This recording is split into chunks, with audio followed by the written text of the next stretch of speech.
Have you ever wondered what it was like to sleep through a freezing winter night without electricity, heating, or even proper walls? Not in a castle, not as royalty, but as a nameless, voiceless peasant, forgotten by history, but remembered in the rhythm of the land. Tonight, we're not just telling a story, we're inviting you into an experience that drifts like smoke from a peat fire and warms like breath beneath a shared wool blanket. You won't find it here if you're looking for something loud or exciting, but if you're ready to be gently rocked into rest with the slow hum of centuries past, you're in the right place. Welcome to Boring History for Sleep, where the nights are long, the stories longer, and sleep is the true destination. If you're new here, take a second to subscribe so these peaceful journeys through time are always close when you need them most. Now take a deep breath in, let it out slowly, and feel the quiet begin to settle in your chest, behind your eyes, through your limbs. There's no rush here, no need to remember details, no tests at the end. Just words, just warmth, just rest.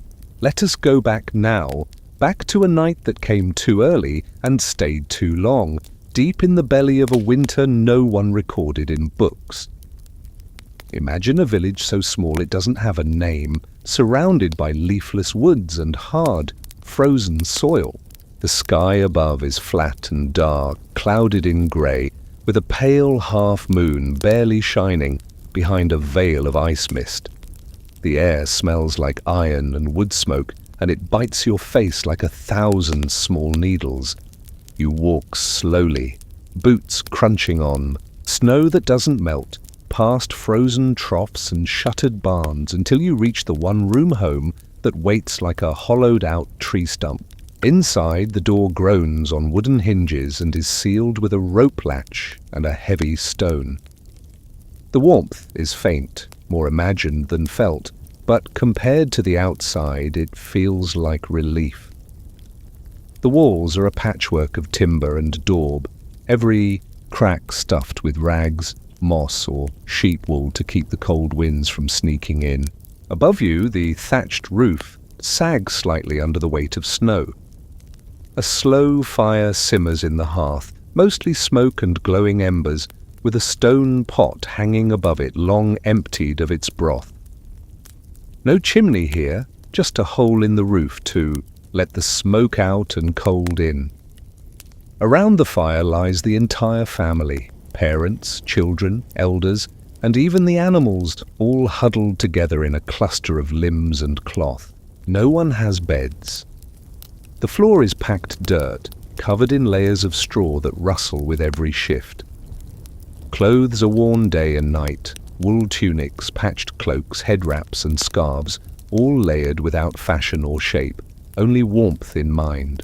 The grandmother lies closest to the fire, her back curved like a comma, breath wheezing faintly in her chest. She's wrapped in 3 shawls and a memory of warmer winters. Beside her, the youngest child clutches a cloth doll with one eye missing, her face red from the cold and her lips chapped. The father sleeps lightly, a knife tucked in his boot, eyes opening at every change in the wind. The mother turns the stones by the fire with a cloth-wrapped hand, setting one aside to cool before slipping it beneath the blanket. A pig grunts gently in the corner, its warmth a gift too sacred to leave outside. The chickens roost overhead, on a beam, feathers puffed, beaks hidden. A single dog lies near the door, its ears twitching in response to distant sounds, the creak of ice on branches, the whisper of wind over snow. No one speaks. The day's last words were traded at dusk, before the light fully faded when the porridge was shared and bowls licked clean. They do not speak now because silence preserves warmth. Even breath is held back, slow and measured, to keep the fire's illusion alive. The night stretches endlessly, a wide river of darkness. Outside, the snow begins to fall again, fine as flour, soundless as breath. It covers the world slowly without care, softening every edge. Inside, the coals glow like sleeping eyes. You can hear the fire sigh, the wood moan in its frame, the wind ask questions no one will answer. One child shifts, muttering half a dream. Another reaches blindly for warmth. The mother pulls the blanket tighter over all of them. Their blanket is made of many things: scraps, wool, burlap, memory. It smells of ash and animal and sleep. In this room, in this small shared space, is a kind of quiet that the modern world cannot replicate.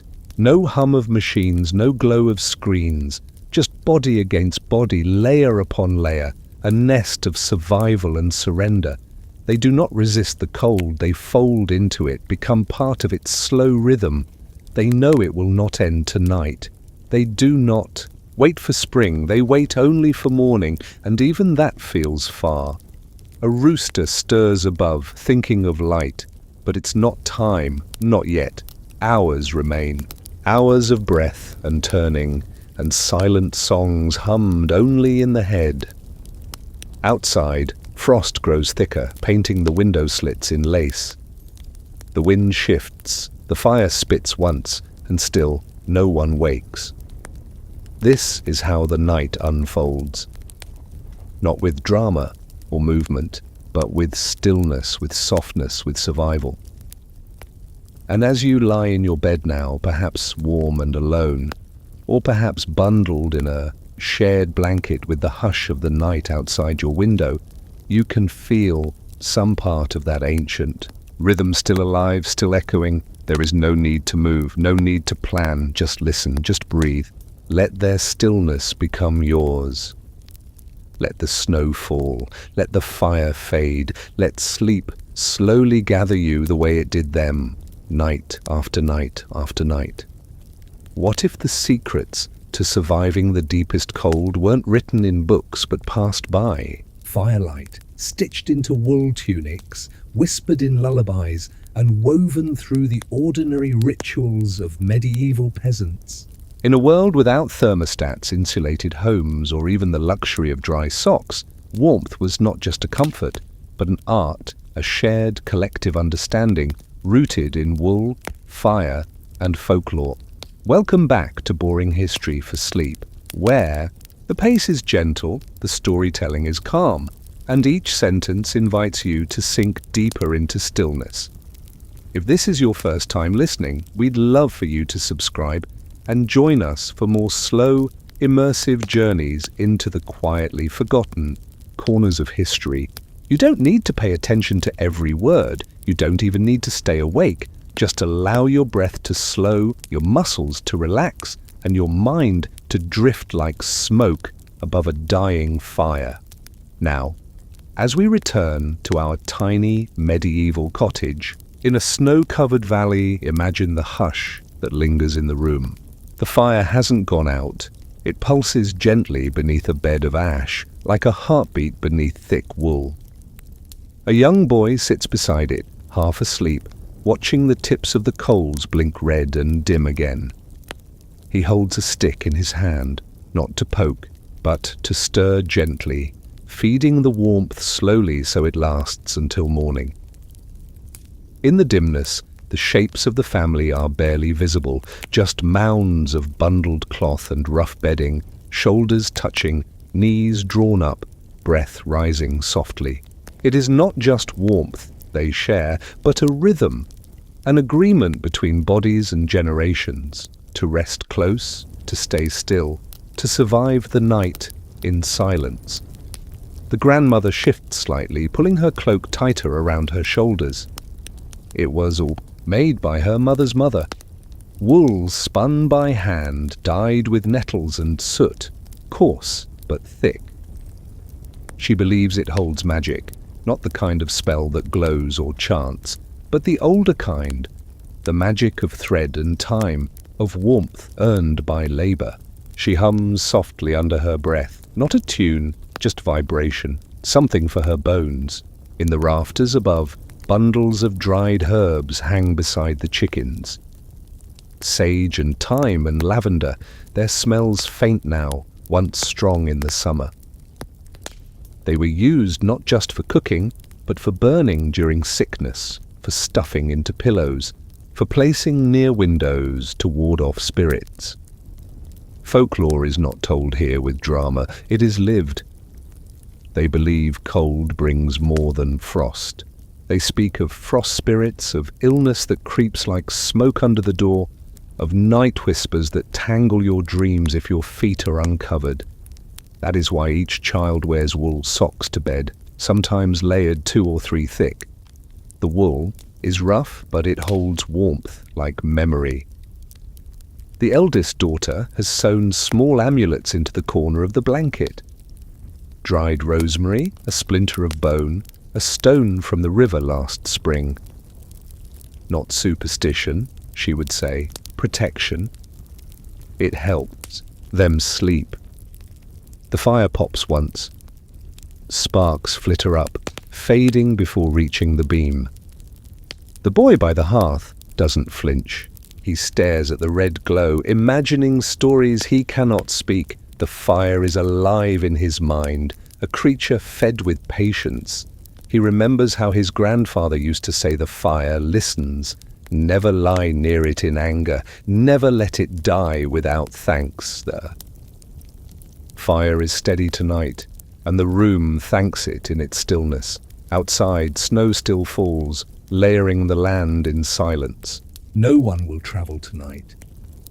Not the merchant from the next town, not the priest, not even the wolves. The forest rests under its heavy white quilt. The wind has died down. Only the snow speaks now, tapping against the roof, drifting past the shutter. Inside, a girl mumbles in sleep. Her dream is forgotten before it ends. The dog lifts its head, listens, then sleeps again. In this quiet, the past feels closer. It was as if each breath carried the voices of those who had slept here before, generations that shared the same blanket, wore the same tunics, and whispered the same stories to keep fear away. Once long ago, a cousin died from the cold. They still speak of it softly, never at night. He had wandered too far from the fire, chasing a shadow he thought was light. Now they keep close. Now they remember. One of the children opens his eyes. He sees the boy still sitting at the fire and says nothing. He just watches, calm. The coals glow like stars, and time folds inward. There is no urgency here, only breath and heat and old wool. They've run out of good wood, so in the morning they'll burn old tools and a broken stool, anything to keep the fire alive. The father will walk to the edge of the woods and cut frozen limbs, knowing they won't burn clean. It doesn't matter. Smoke is better than cold. The smell will cling to them for days, but they won't complain. Even the baby, too young to understand, feels the pattern of warmth and quiet and trust. The fire dims slightly. The boy by the hearth lays down his stick and crawls back beneath the blanket. He finds his place between the others, draws the cloth over his head, and exhales deeply. Sleep welcomes him with slow, heavy arm. The coals shrink. The room breathes. The blanket rises and falls. Somewhere in the wind outside, a branch cracks under snow. But it's distant. It can wait. Everything can wait. Morning is far. Let the fire sleep. Let the wool hold its warmth. Let the stories told without voice, passed through gesture and stitch, live a little longer in this hush. Let them be enough. What if a simple blanket, rough, patched, and smelling of smoke, was not just a cover from the cold, but the most precious inheritance you had? Not stitched by fashion or wealth, but by need, by hands long gone, by threads that outlived their weavers. In the medieval world, especially during the cruel depths of winter, a blanket was more than fabric. It was the boundary between shivering and sleep, between frost and breath. Welcome to Boring History for Sleep, where tonight we warm ourselves. Not by roaring fires or silken comforters, but by the steady hush of quiet survival, layer by layer, night by night. If you're new here, we invite you to subscribe for more soft journeys through ancient lives told slowly, without rush, and with no requirement to stay awake. For now, take a breath that reaches deep into your belly. Let the outside world fade a little. Let your eyelids grow heavy. Let the details drift like snowflakes past your thoughts. We return now to the same small cottage, buried in frost, where a family dreams in silence.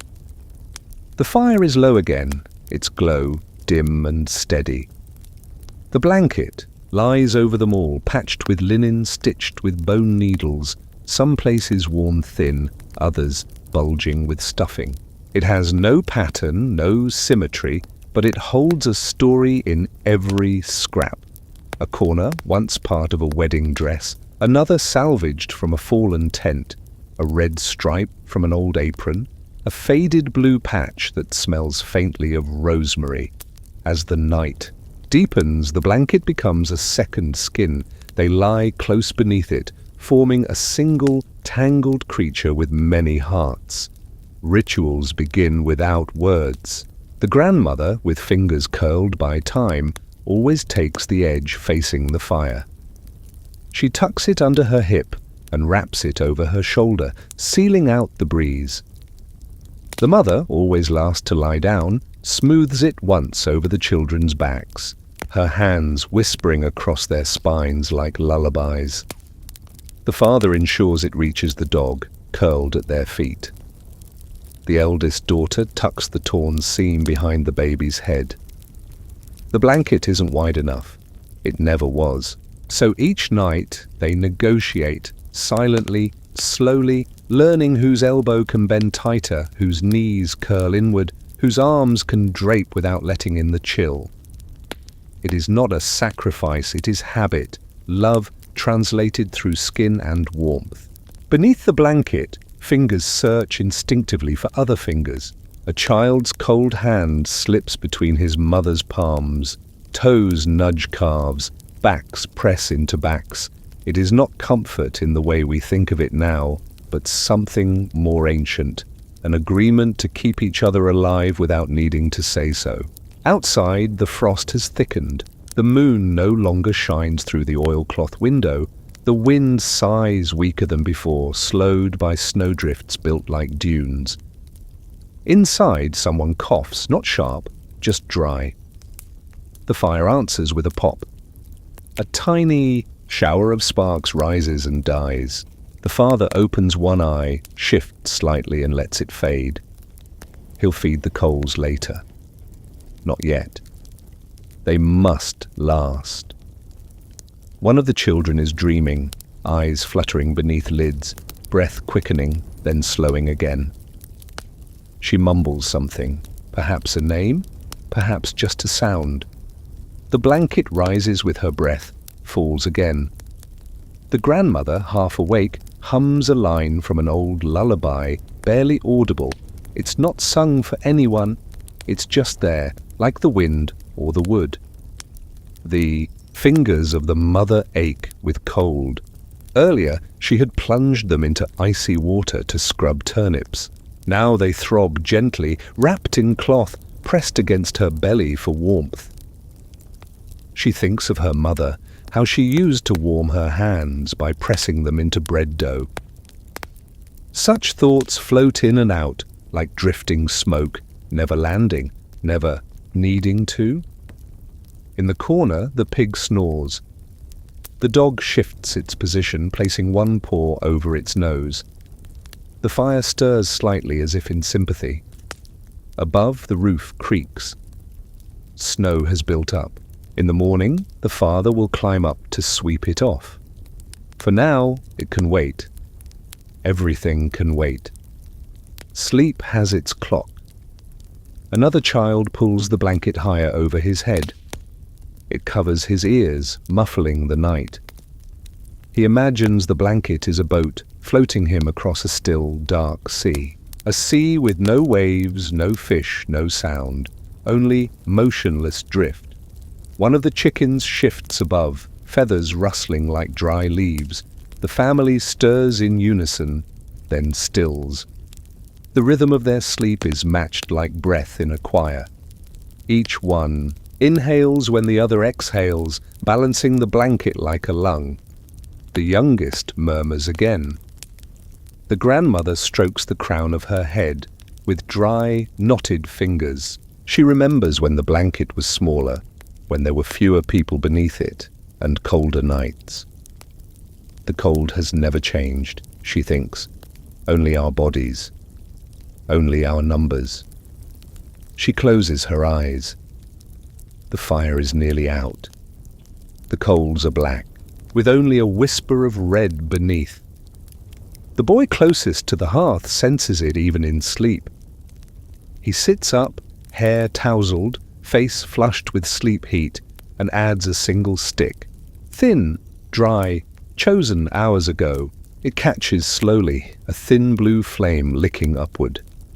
He watches until it glows, then lies back down.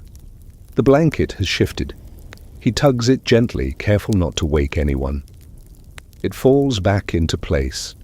The warmth will last a little longer.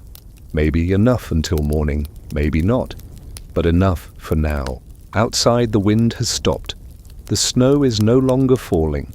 The sky has cleared, stars pinning themselves silently above the trees. But no one sees them. No one stirs.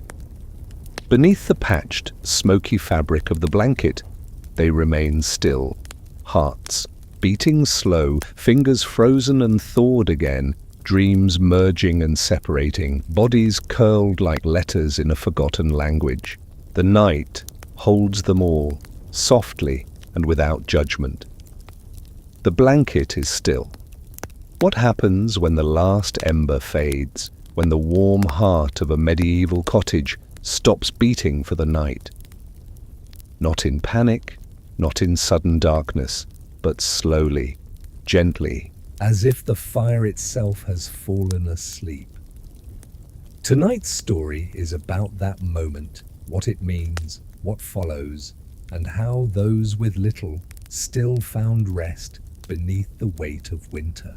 Welcome back to Boring History for Sleep, your quiet corner of calm where nothing is urgent, nothing is sharp, and every breath moves in slow circles. If you're enjoying this gentle journey into long-forgotten ways of life, we'd love for you to subscribe. These soft stories will always be here waiting for you when sleep is hard to find.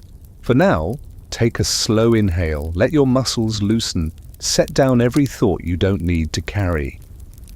Now imagine the quiet inside a one-room peasant home long after night has arrived, when even the fire, once the only source of light and heat, has sunk into stillness.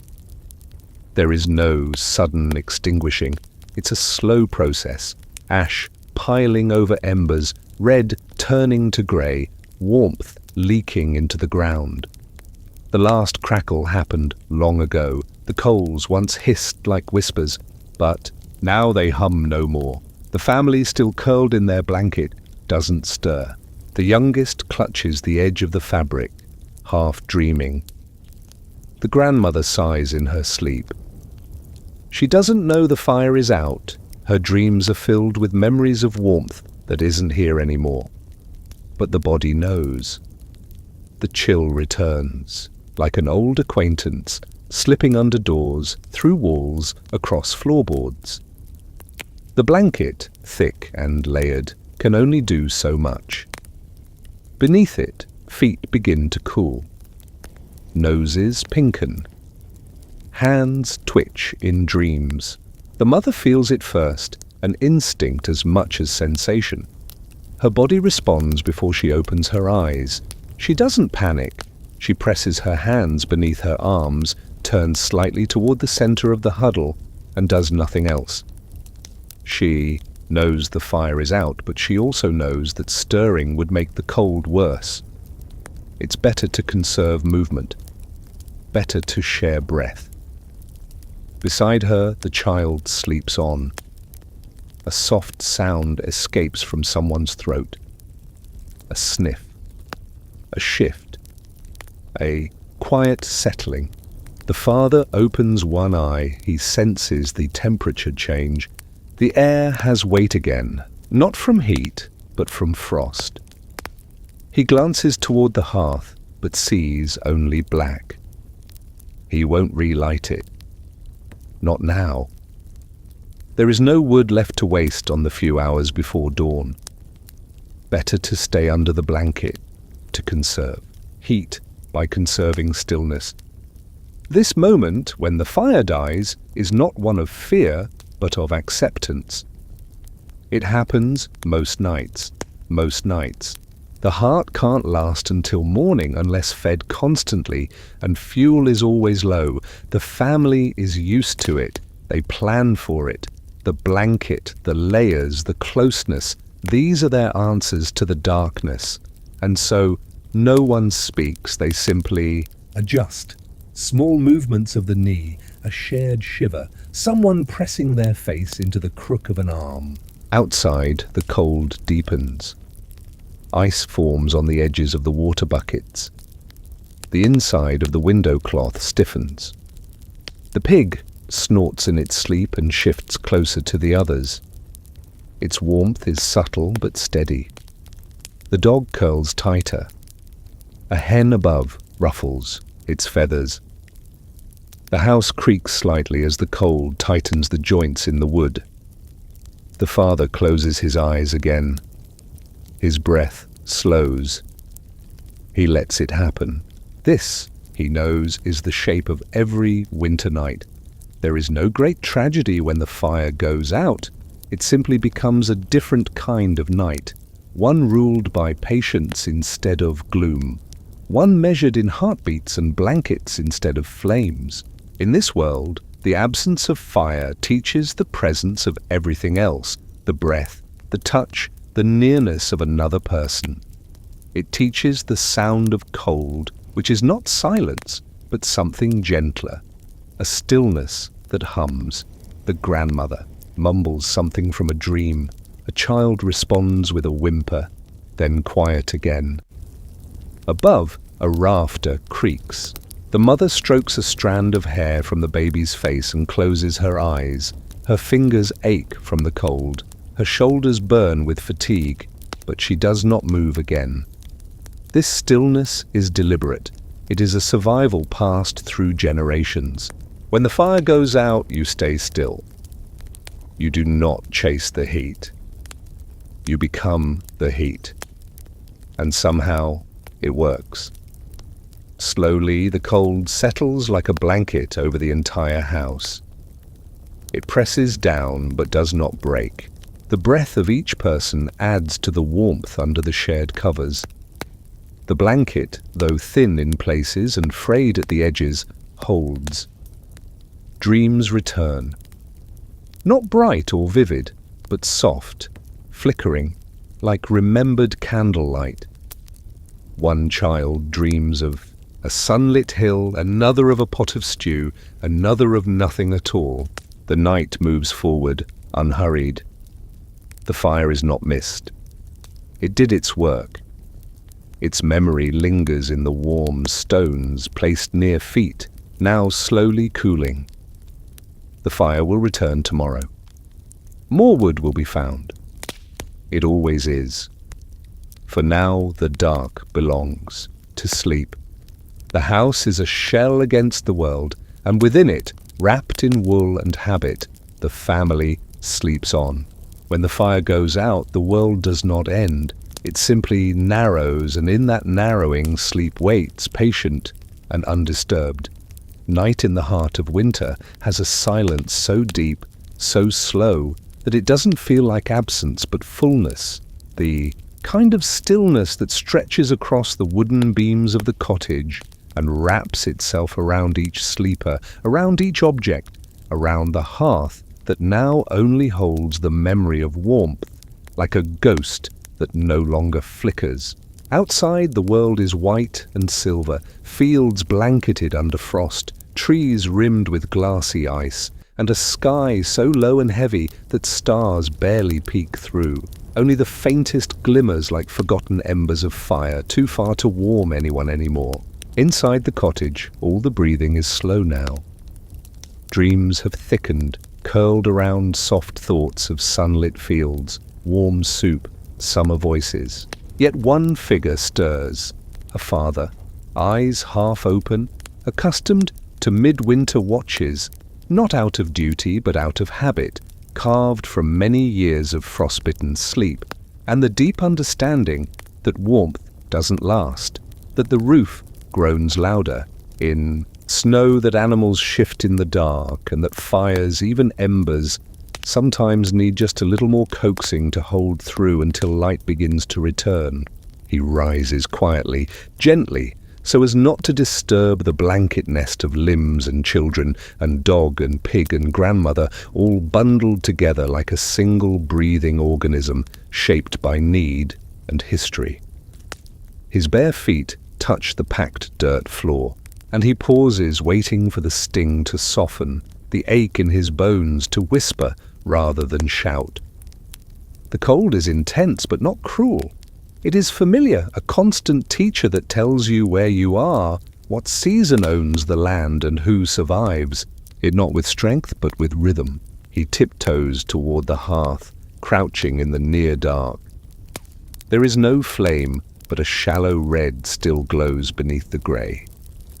He pulls a dry stick from the side, places it tenderly in the center, covers it with old flax, and a breath as careful as a prayer. The spark answers.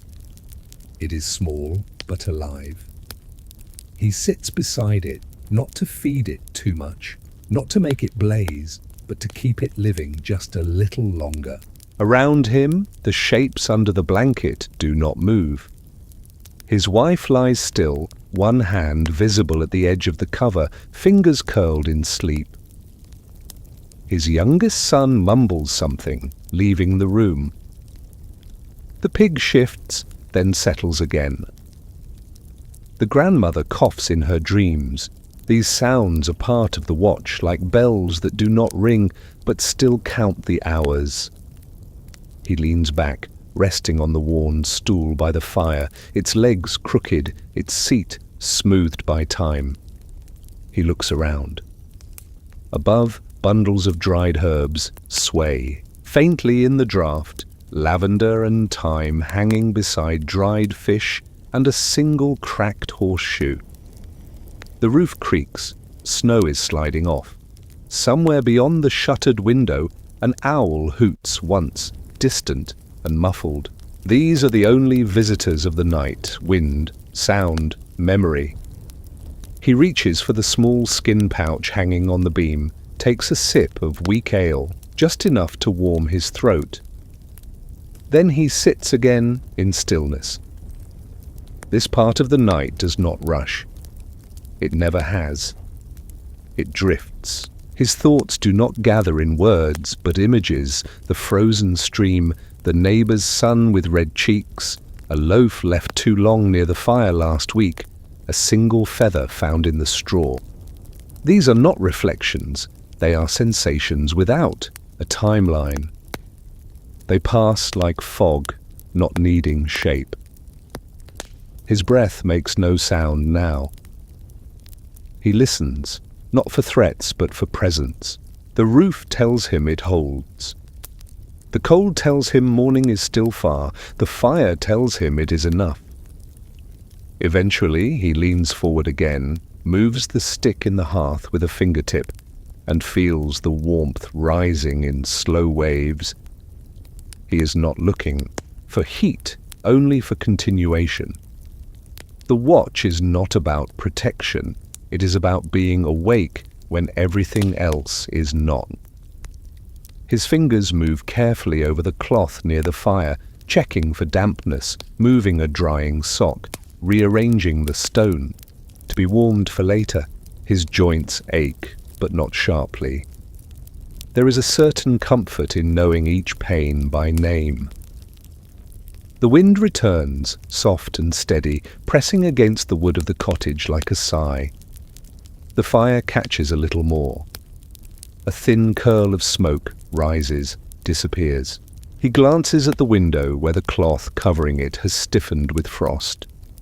The moon must have shifted because a faint blue light rests there, barely visible, a memory of silver more than its presence.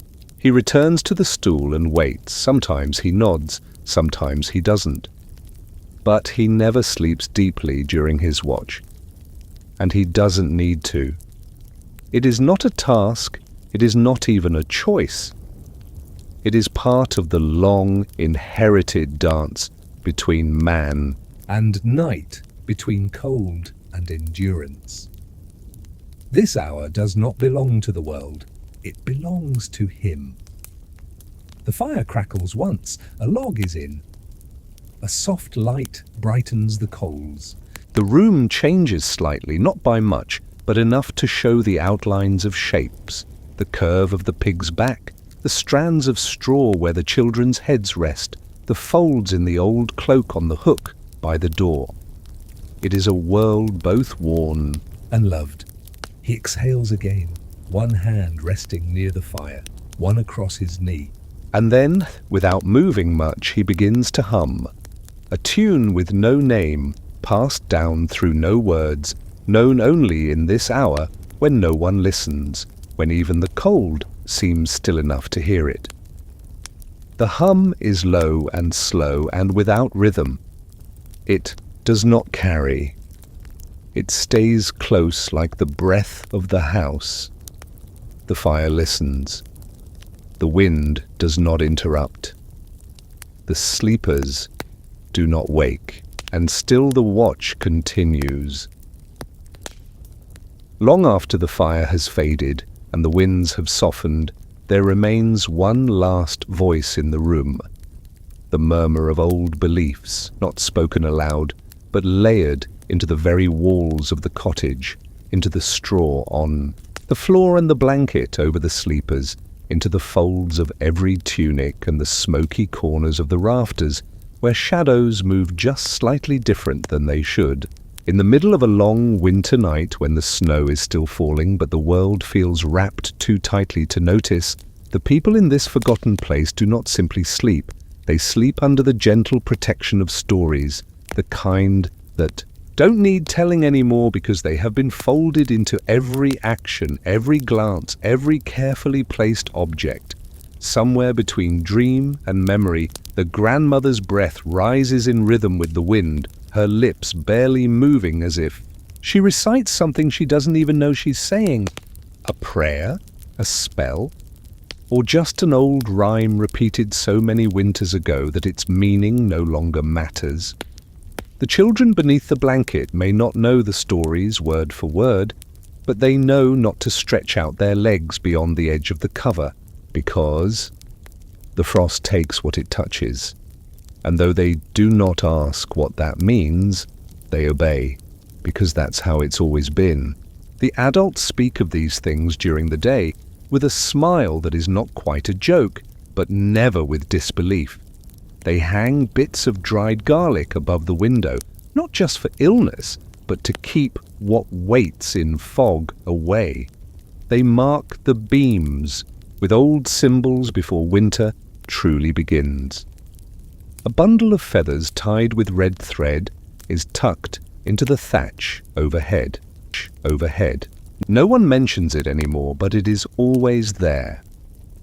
A small wooden carving shaped like a bird with no eyes stands near the door, turned toward the outside. Its purpose is uncertain, but it is never moved. These are not customs with explanations. They are habits with roots so deep that questioning them feels like shaking the tree you're sitting under. The wind outside whistles and someone stirs in their sleep, mutters a name that no one else hears, then turns and quiets again. The air in the room feels thick now, not with cold or smoke, but with the weight of stories. Stories never written, never shouted, just known. The spirits they speak of are not malicious, but unpredictable, like winter itself. They are blamed when a candle flickers or when a bread crust burns. A dropped spoon may be the old woman's doing, though no one remembers who the old woman is supposed to be. Some nights, someone leaves a bowl of porridge near the fire, not for anyone in the room, but just in case. In case someone cold and unseen needs it more. It always disappears by morning. Maybe the dog takes it, maybe not. The family does not ask. They only refill it when it's empty. The girl closest to the wall wears a braided cord around her ankle, knotted by her grandmother. Last spring. It's supposed to keep away nightmares, though no one knows how it works. The boy who sleeps beside the hearth wears a carved bead around his neck, smooth and wooden, and passed down by 3 brothers before him.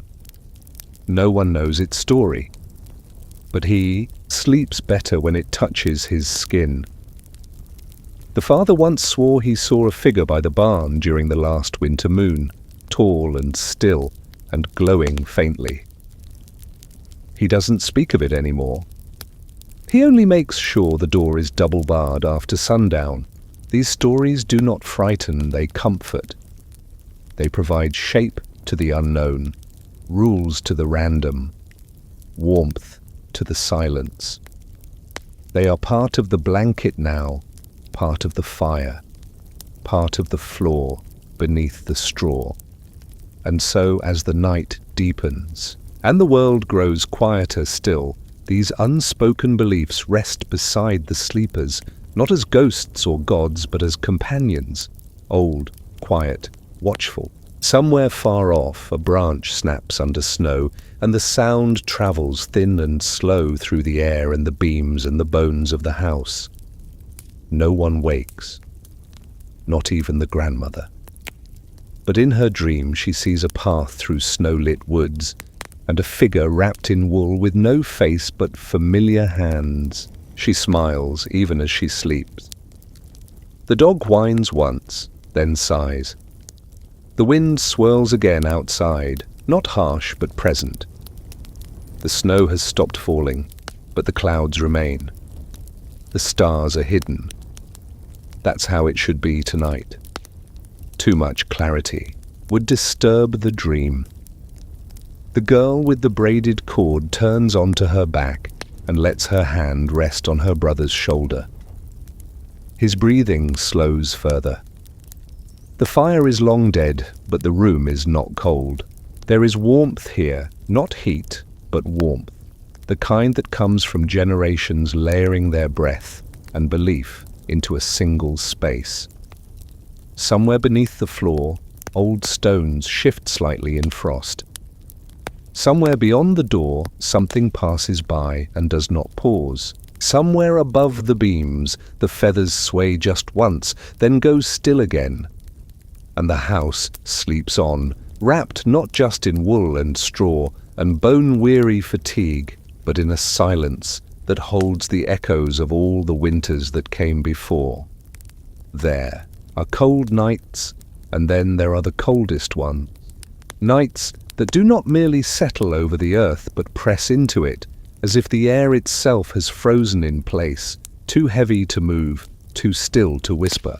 These are the nights remembered in silence, not for what happened, but for how long they seemed to last, how deep the cold sank into wood and wool and skin, how even the breath from your lips turned to frost before you could feel it.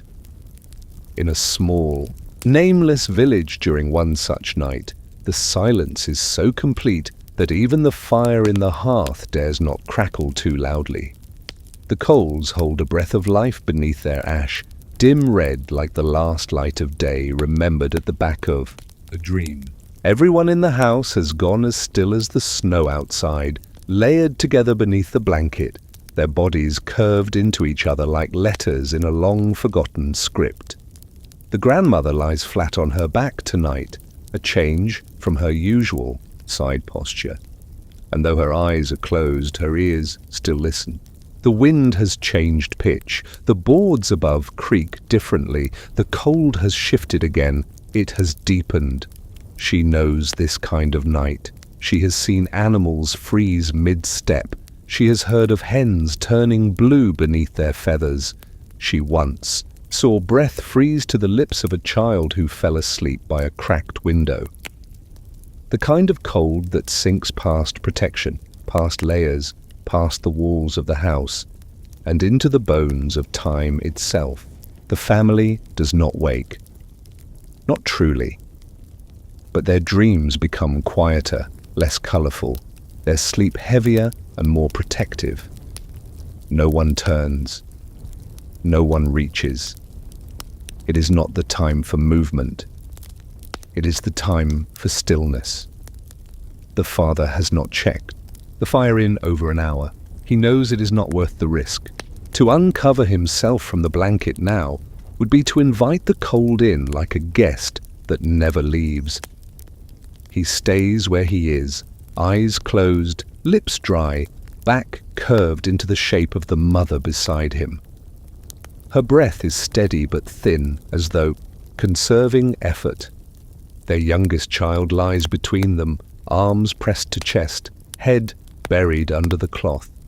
The pig has moved closer than ever before, its warm side pressed firmly against the eldest boy's legs. The dog is silent, its breathing shallow, its nose tucked beneath its belly. The chickens do not stir. Above, snow builds on the roof with soft but insistent weight. No wind now, only pressure, only the cold. Outside, the trees stand still as statues. The well is frozen over, the barn door is sealed by drift. No path exists to the next home, not tonight. Not when the coldest night has descended like a cathedral ceiling, heavy and absolute. Inside, the walls hold, barely. There is a draft on the floor where the cloth has slipped, but no one rises to fix it. In the corners of the room, water has frozen in shallow bowls. A dropped piece of cloth has turned stiff. Even the smell of smoke has faded, replaced by the scent of cold, dry, biting, sharp. And yet, inside the blanket, there is survival. Not warmth, not comfort, but survival. Layered breathing, pooled heat, shared stillness.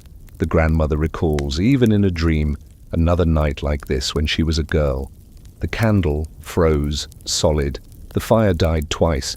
They buried coals in the dirt beneath the bed to try to hold some heat.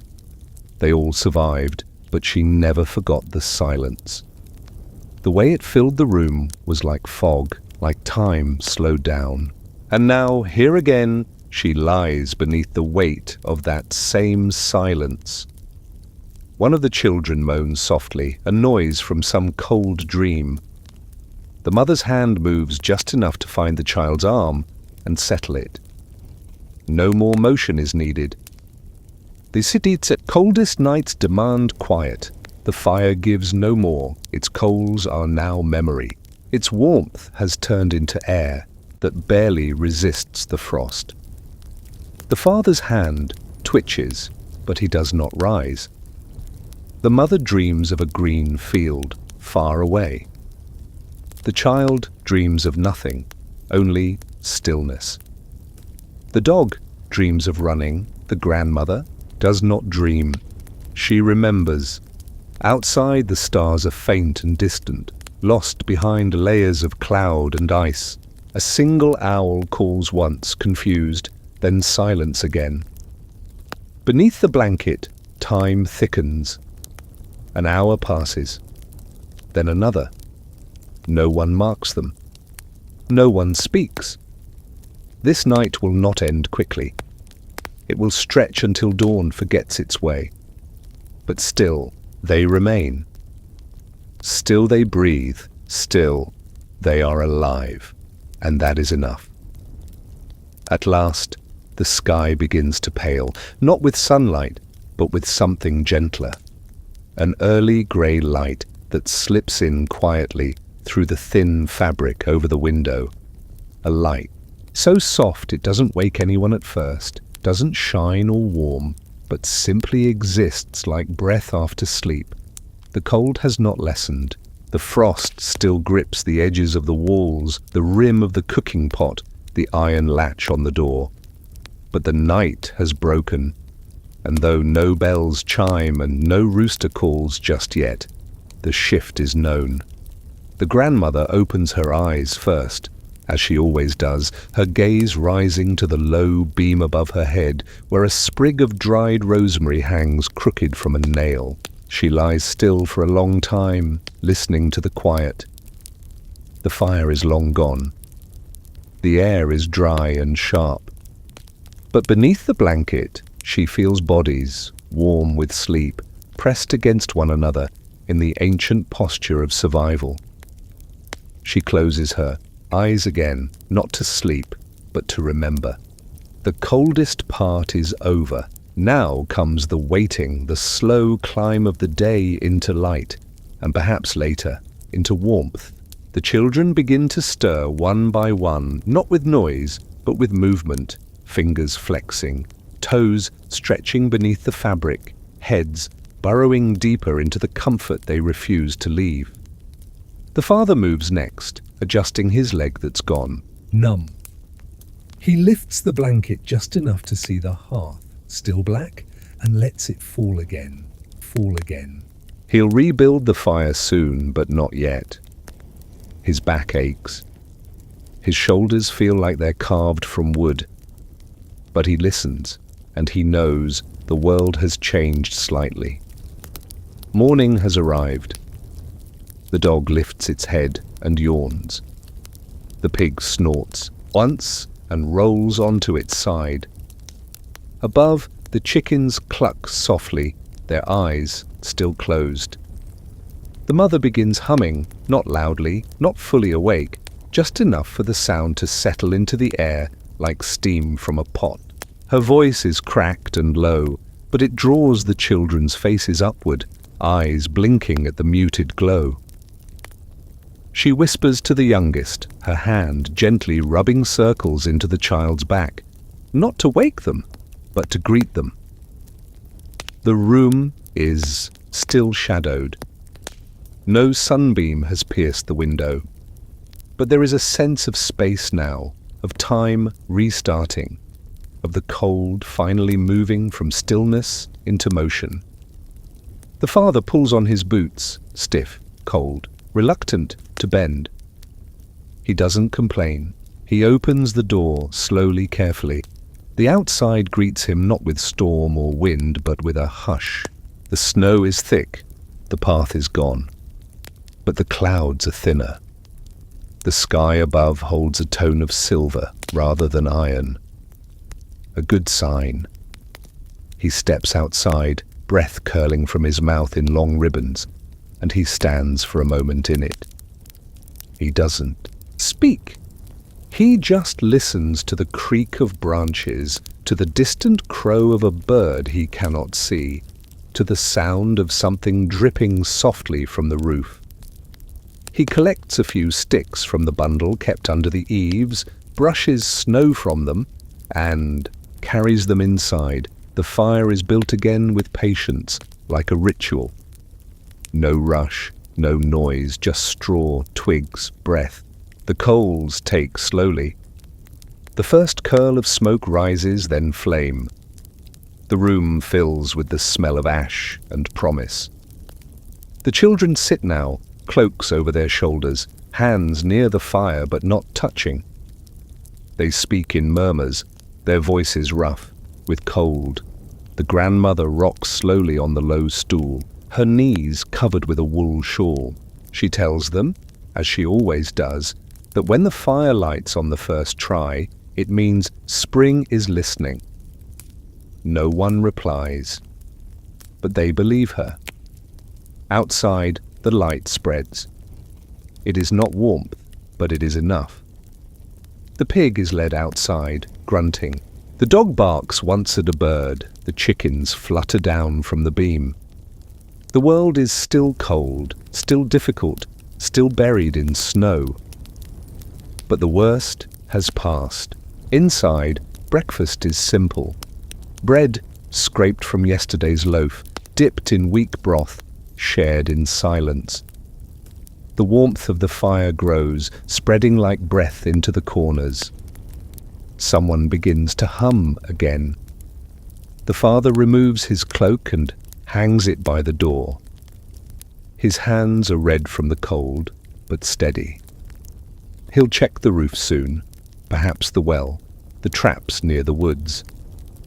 The sun still hides behind the ridge, but it's closer now. The grandmother stands slowly, leaning on the wall, and says she will sweep the floor today. Not because it's dirty, but because it's time. That is what mornings are for. The wind has not returned.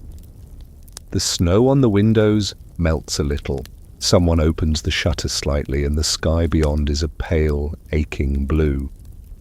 No birds are flying yet. No melt in the path. But there is light. And with light comes rhythm. The rhythm of chores, of shared bowls, of old stories told again not to remember but to fill the space. The mother speaks of planting soon, not today, but in weeks. The father nods. The children talk of ice breaking on the stream. The dog sleeps again near the fire. The grandmother holds a mug of warm water in both hands and closes her eyes, not to sleep, but to feel the heat in her palms. This is not spring, not yet, but it is the hope of spring. And in the life of a peasant, that hope is everything. It stirs the breath. It lifts the spine.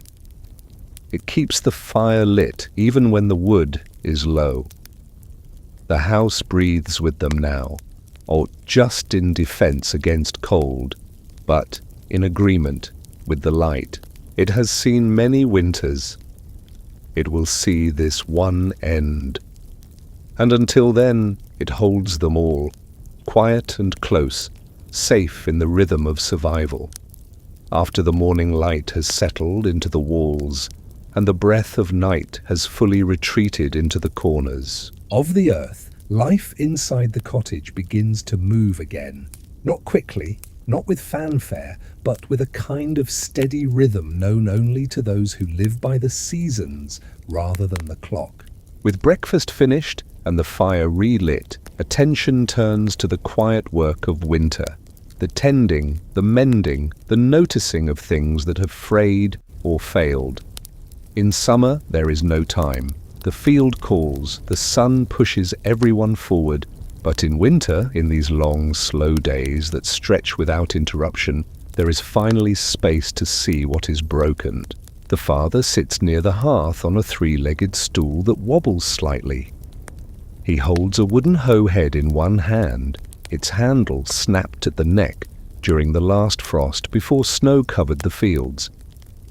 He turns it over slowly, fingers tracing the old cracks, the splinters softened by use. He will not discard it. Tools are too precious, too few. Instead, he has shaped a new handle from ash wood last week and now fits it carefully, shaving it thinner with a small knife, testing it for strength. The grandmother sits nearby, a basket of worn mittens and cloaks at her feet. She repairs with thick thread and a needle so curved it looks like it was once part of an animal. Her hands move slowly, with memory more than sight, her fingers gnarled, but precise. Each stitch is pulled tight, not for beauty, but for function. The children help in their quiet ways. The eldest boy gathers bits of leather and melted beeswax to repair a cracked shoe. The girl with the braided ankle cord sorts button from a cloth pouch, choosing replacements for a tunic that's gone cold at the chest. The baby sleeps, mouth open, one hand clutching the edge of the straw-filled cradle, eyes fluttering under thin lids. The dog lies nearby, watching the mother as she rewinds twine and scrapes soot from the cooking pot with a stone. This work is slow. It is not tiring, but it is endless. Every task leads to another. A blanket loses its seam. A stool leg needs binding.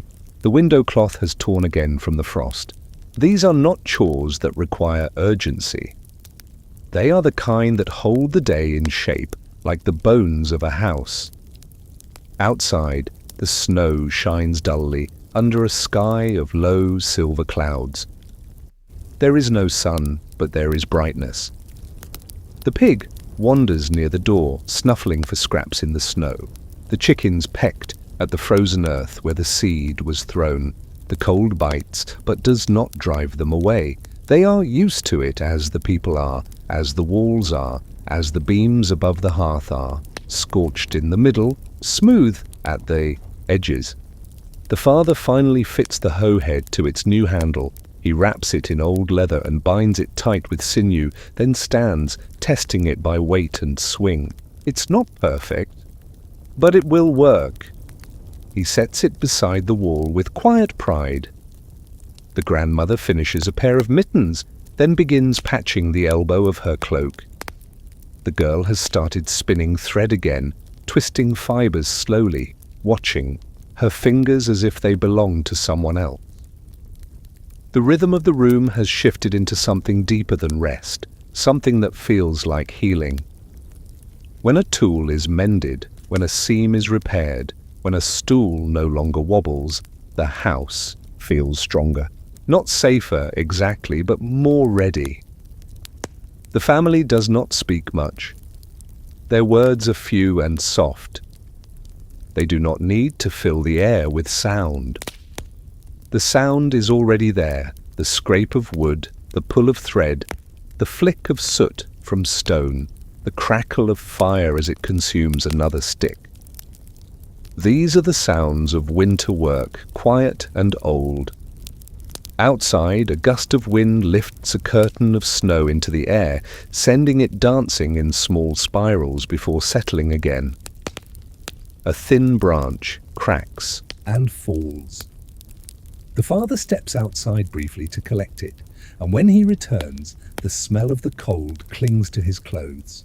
He sets the branch by the fire. It will burn later once it's dry. The afternoon slides forward unnoticed. Time does not mark itself here with clocks, but with the completion of small things. A mended strap, a finished patch, a sharpened blade. The grandmother hums again, low and tuneless. It's not a song, just a thread of noise that keeps the air soft. The mother kneels by the fire, stirring the pot of water in which she's steeped a handful of dried roots. The scent rises gently, earthy and bitter. The drink will warm the children's bellies before sleep. The girl with the cord now stitches her name into the edge of a cloth, not out of vanity, but to mark it as hers in case it is lost, in case it must be passed on. These are things they do not talk about, but they are understood. Each repair is not just survival, it is memory, it is identity. It is a whisper to the future that someone lived here, someone wore this, someone cared enough to make it last. As evening begins its slow arrival, the light in the room turns gold again, not from the sky, but from the fire. The air cools, the tools are placed back on their shelf, the thread is wound, the patches are smoothed. The family begins to gather again near the hearth, settling into the shapes they know. The pig lies down, the dog curls, the children draw, close. The grandmother places her mended mittens beside the door. The father leans back, his hand resting on the new hoe handle. The fire crackles and the wind outside sighs once, and the world exhales, exhales. The roof groans under the weight of snow as night falls again, the sound so slow and stretched that it resembles the settling of an old wooden chest, one that has held too many winters but still stands firm under the weight of each new storm. Outside the world is motionless, the trees bowed under the heaviness of ice, the well covered with a slab of crusted white, the buckets beneath the eaves filled not with water but with solid frost so thick it reflects moonlight like polished stone. Inside the home, life continues in low murmurs and movement measured in inches rather than feet. The fire burns low but steadily, its glow warm against the pale blue that leaks through the oiled cloth window. The family is gathered in quiet, not yet ready for sleep, not yet done with the slow tasks that mark the day's fading edge. The father leans near the wall, sharpening a knife with calm, deliberate strokes, not because it will be needed tomorrow, but because it is what he does when silence fills the room. His eyes flick now and then toward the ceiling, noting the creak in the far beam, the slow drip in the corner where snowmelt has begun to trickle through the thatch. It's not dangerous yet, just something to remember, something to climb and clear once the morning comes. The grandmother sits with a pot of snow warming by the fire, a cloth draped over her knees as she dips her hands again and again into the heat and then into the water, wringing it gently, wiping down the table's surface to chase the frost that's begun to settle on the wood itself. Her breath is steady, her rhythm unchanged by the cold. The mother is spinning yarn from rough wool, her fingers dry and red but deft, the wheel humming faintly beside her as the fibers twist into a cord that will later become thread, that will later become stitches, that will later become part of the next cloak or seam or blanket edge. The children are gathered near the hearth, sketching shapes in the soot that gathers on the bricks, whispering old riddles, sharing pieces of boiled root and crusted bread, their voices low and close. The pig has returned from outside, and now lies heavy against the wall, steam rising faintly from its back, breath slow and thick as sleep claims it again. The dog curls beside the grandmother, eyes barely open, watching flickers of firelight bounce across the ceiling like snowflakes, in reverse. Above them, the snow continues to press, settling inch by inch, quietly but constantly.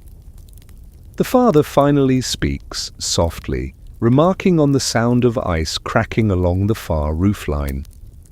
The mother nods, but does not look up.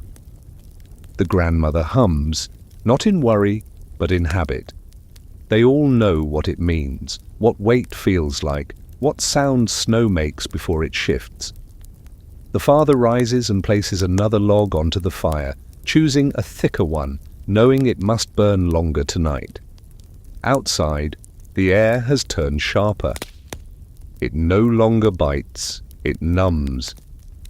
The buckets near the door have filled with new snow which has frozen at the top. When lifted, the ice inside lifts too, as one piece, a perfect circle, cold and smooth like glass. The father sets one by the hearth, watching it begin to sweat in the warmth. He doesn't say why, he doesn't need to. It will melt slowly, drip by drip, into something useful again.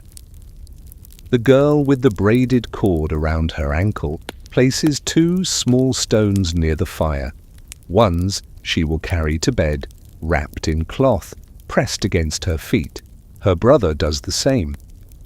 The mother helps them without words, brushing soot from their cheeks, adjusting the blanket near the hearth so they may lie close to the dog. The grandmother begins telling a story, not loudly, not directly, but into the air itself, as if the room is the listener. It's about a fox that lived beneath the barn, one that only came out on nights like this, when the snow froze even the moonlight, and no sound could carry farther than the edge of the roof. She says the fox would sit and watch, and if it blinked twice, the snow would stop. If it blinked 3 times, it meant ice for 3 more days. The children do not ask if it's true. They listen as if it is, their eyes heavy, their limbs slower now. The fire pops, the ice in the bucket cracks. A line of water escapes, dark and thin, steaming as it runs toward the straw-covered floor. The father sets a cloth to catch it. No, one moves much. The house is full of stillness now, not of absence, but of care. Each corner holds something tended to. Each wall has something leaning on it that matters. The roof still groans, but it holds. It always has. Outside, the trees whisper again, just once. Inside, the children begin to sleep. The mother unwinds the yarn she has spun, checking its length, setting it aside. The father lays his knife on the shelf. The grandmother folds her clothes. One by one, each one rises, moves toward the blanket. It is pulled open like a mouth ready to receive them. They curl into its shape without instruction, each knowing where they fit, how to lie, what to share.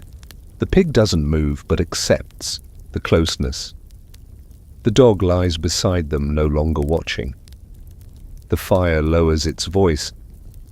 The bucket beside the hearth steams, and above them the snow sighs and does not fall. When the fire has dimmed and the last conversation has faded into breath, when the snow no longer speaks against the roof, and even the wind has gone to sleep, the only thing left in the room is dreaming, a kind of soft, unstructured journey that drifts through the cottage like smoke, seeping into every blanket fold, every patch of straw, every quiet limb resting beneath layers of wool. In the hush beneath the thatched roof, the family sleeps not just with their eyes closed, but with their hearts folded inward, their minds floating somewhere between yesterday's efforts and tomorrow's repetition. Dreams in this place do not come as vivid stories or loud symbols. They are soft shapes, feelings more than images, movements of memory like mist over the fields at dawn. The father's dreams take him to the woods, not hunting or chopping, but walking, endlessly walking, beneath trees that do not groan in the wind, along paths where the snow does not crunch, past boughs that bend but never break. His shoulders are light in this dream. His hands were uncalloused. He doesn't speak, he only walks. The mother dreams of bread, not baking it, but touching it. Loaves warm and round, endless, stacked like stones but soft like clouds. In her dream, she breaks one open, steam curling into her face, and though she never eats, she feels full. The grandmother dreams in fragments, a collection of pieces from winters past. Her mother's voice humming in a dialect no longer spoken. The feel of frozen laundry snapping in the wind, the bright flick of light from a copper kettle long since melted down. Her dreams are not separate from waking. They live inside her bones, and when she stirs in her sleep, it's only because something in her mind has remembered the weight of a name or the edge of a forgotten song. The eldest boy dreams of water, frozen and thawed, of skipping stones over a river not yet iced, of falling through snow into puddles that don't soak his boots. In his dream, he runs, fast and tireless, always towards something just beyond a bend in the path. The girl with the braided cord dreams of a fire that burns in a lantern she carries with her, small and golden, unshaken by the wind. She walks through a village not unlike her own, but empty, peaceful, her feet making no sound. She passes homes with doors open, tables set, no people inside, but no fear either, just the presence of welcome. She lights candles as she goes, one by one, and each candle seems to sing in silence. The younger children dream less, or perhaps more quietly. Their breathing is the only sign of movement. They twitch, murmur, and sigh into the blanket's edge. One sleeps with a thumb pressed to the edge of a stitched seam. Another curls into the bend of a sibling's knees. The baby sleeps without dreams, just warmth, just rhythm, just closeness. Outside, the moon hides behind thick grey sky, offering no guidance, but the snow glows faintly from below, reflecting a light that feels internal. The thatched roof above does not leak. Beams do not shift, the house sleeps with them. Inside, the dog dreams of scent, chasing smells no longer present, tail twitching slightly with imagined joy. The pig, though still, breathes with a sound like a slow drum, steady and calm. Even the chickens in the rafters have gone still, heads tucked under wings, feet gripping the wood with sleepy patience. In this shared slumber, time no longer moves forward. It folds gently, wrapping around the sleepers like a shawl. The worries of the day, frozen wells, thin soup, cracked tools, have all been placed somewhere out of reach. Not gone, but softened. Nothing urgent remains. Even hunger waits politely, until dawn. Even cold, though always present, seems to retreat in the face of so much trust. The fire, though low, holds its glow. It casts faint shadows on the walls that stretch and fade, like lullabies that only children can hear. The father shifts once, pulling the blanket over a small shoulder. The mother murmurs something unintelligible and then stills. The grandmother, still seated upright, has nodded into sleep without moving her hands from her lap. In her dream, she sits in the same place, only younger, only warmer, only with different voices around her. She smiles slightly. No one sees.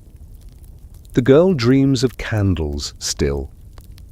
The boy's footsteps remain soundless. The baby stirs once, then returns to stillness. This is not just a family resting. It is a structure, like the cottage itself, built from closeness, stitched by routine, warmed by nothing more than presence. Their dreams do not ask for more. They only ask to stay. Outside, frost gathers again on the edge of the roof. A fox passes the barn and pauses, watching the window where no light shines. It lingers for a moment, sniffs the air, then moves on, its paws silent over the snow. The night deepens. The wind forgets how to howl. Somewhere, an icicle cracks and falls, but no one wakes. Beneath the thatched roof, beneath the blanket, beneath the weight of centuries of repetition and the hush of a winter too wide to name, the family sleeps on, not alone, not afraid, not cold, but folded into dreams too simple to explain and too soft to disturb. When spring finally comes, it does not arrive all at once with the boldness of songbirds or the brightness of blossoms, but rather like a breath exhaled slowly after a long-held silence, a softness that edges in quietly, gently, kindly. It begins in the smallest places, in the drip from the corner of the roof, steady and patient, in the way the frost pulls back from the window's edge, leaving behind a trail of moisture that glimmers for a moment before it disappears, in the shift in the wind, no longer sharp enough to sting the skin but still cold enough to carry memory. The family wakes to this change not with celebration but with recognition, with a glance through the open shutter where the sky is no longer steel but a pale, hesitant blue.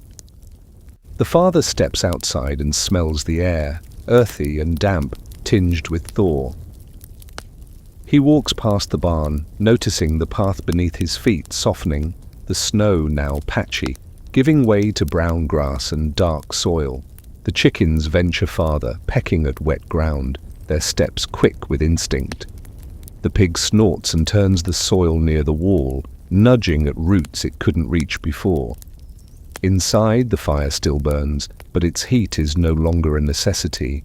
It is a comfort, a habit not yet broken. The grandmother opens the door wide and sits near the threshold, letting sunlight touch her hands for the first time in weeks. She closes her eyes. Her skin does not warm instantly, but the light feels alive, and that is enough. The children run without being told, circling the cottage in bursts, their boots splashing in puddles that did not exist yesterday. Their laughter is brief, not loud, but real. The mother sweeps the floor, humming something that has rhythm now, something with steps. She finds a beetle near the hearth and lets it crawl onto a twig before setting it outside. Life returns without knocking. It simply opens the door. The days begin to stretch again, the light lingering just a little longer each evening.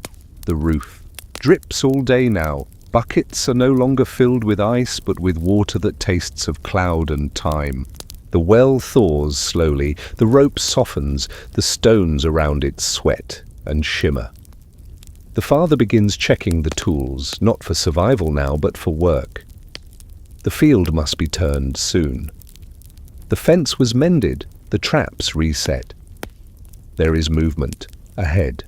The grandmother starts to tell stories again, but this time they are not about staying warm or keeping still. They are about planting, about rains that come too soon or not at all, about years when everything grew tall. Her hands move faster as she speaks. She begins stitching new things. The girl with the cord cuts it off her ankle and places it in a jar above the hearth, saying nothing. The boy sharpens his blade, not because it is dull, but because it is time. The air inside the house no longer feels heavy. It moves freely now, in and out, through the windows, through the fabric, through every breath.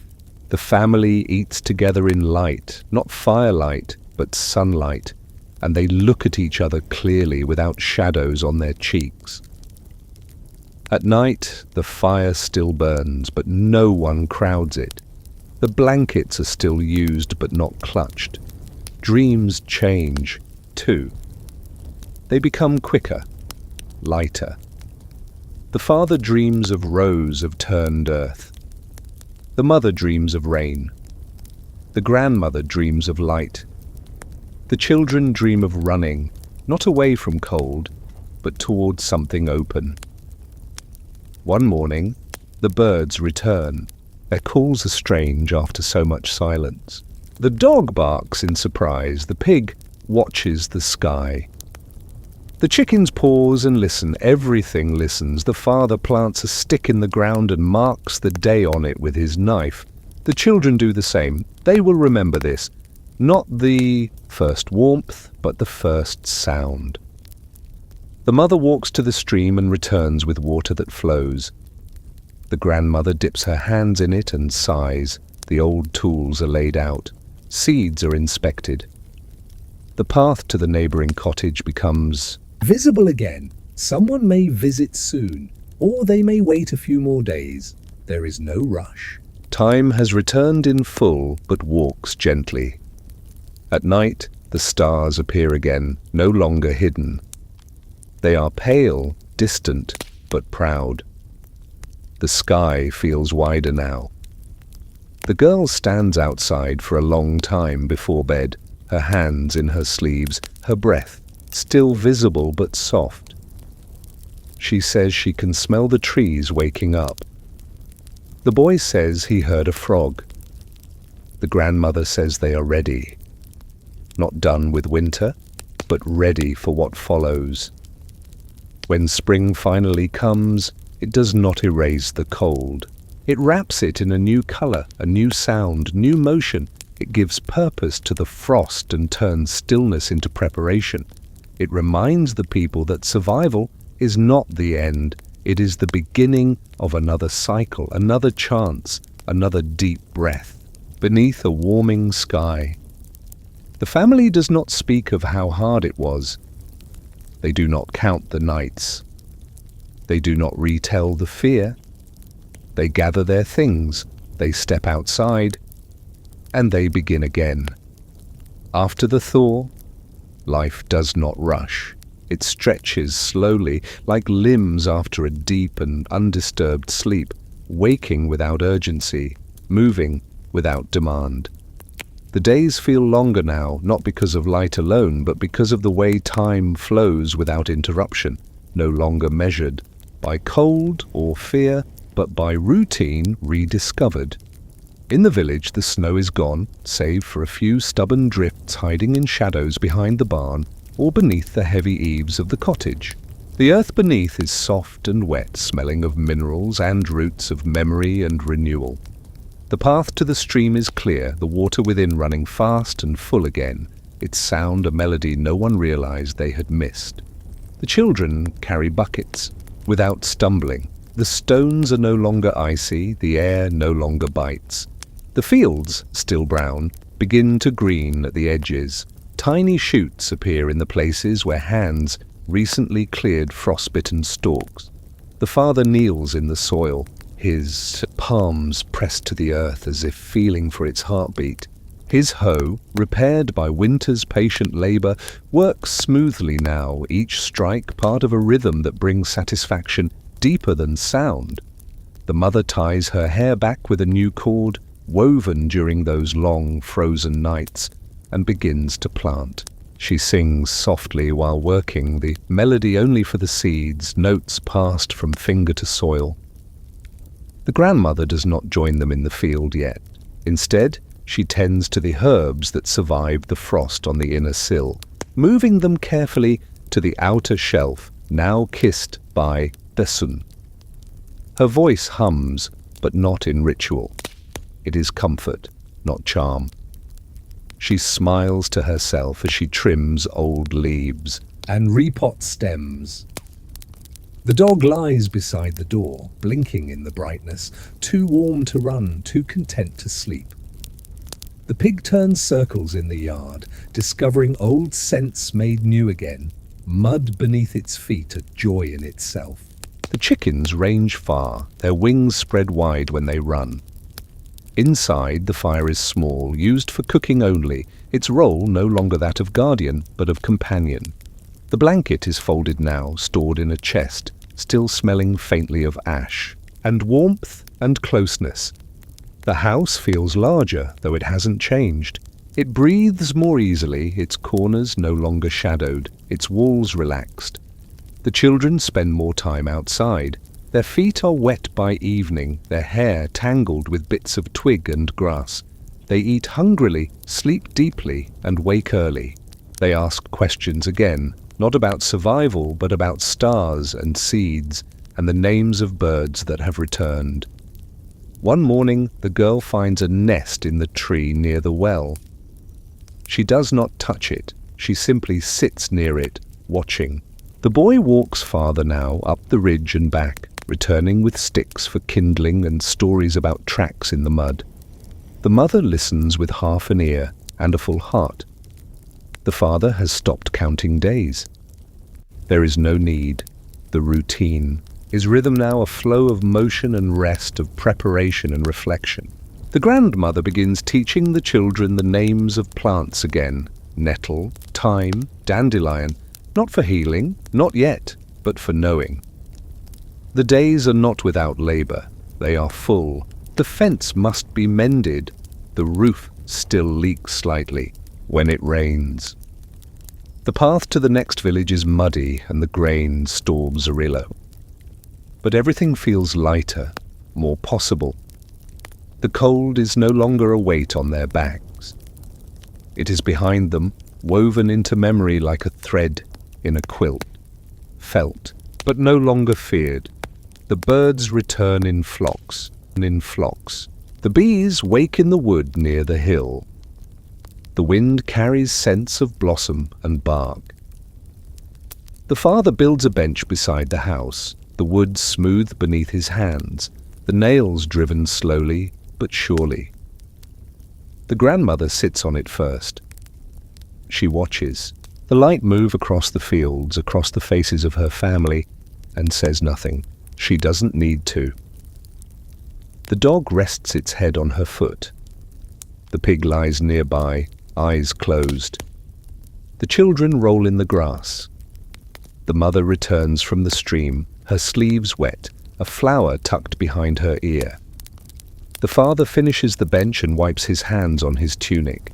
They all sit. For a moment, no one moves. The sky above is clear and pale. A single cloud drifts lazily. The fire smokes once, then settles. The house behind them creaks in the sun. And the season, no longer winter, no longer silence, breathes with them. After the thaw there is no joy in noise but in peace. There is no pride in endurance, but in gentleness. There is no triumph but continuity. And in this quiet, steady flow, life returns fully, not with ceremony, but with grace. Planting season does not begin with fanfare or trumpets. It begins with mud, thick, dark, clinging to boots and fingers and thoughts, a gentle resistance that reminds every step that the earth is waking slowly, not yet willing to surrender itself fully. The father is first to rise before the light reaches the cottage, stepping into the still damp air, his breath now barely visible, but his hands already calloused with preparation. He walks the field with measured steps, not inspecting but reacquainting, greeting each curve and slope as an old friend, one who has been quiet for too long. The ground, soft and heavy, accepts his footprints without complaint. The birds are louder now, their calls no longer cautious, but confident, echoing through the morning mist, as though announcing the return of movement, of rhythm, of time that matters again. Inside the cottage, the mother kneels by a wooden crate filled with seeds, each wrapped in cloth and memory. She unties them gently, unfolding months of waiting, fingers brushing over beans and grains and dry, papery pods that will soon split and sink and disappear into the soil. She sorts them in silence, grouping them by use, by sun, by history. The grandmother watches from the doorway, her hands resting on her knees, eyes half closed, not from sleep, but from thought.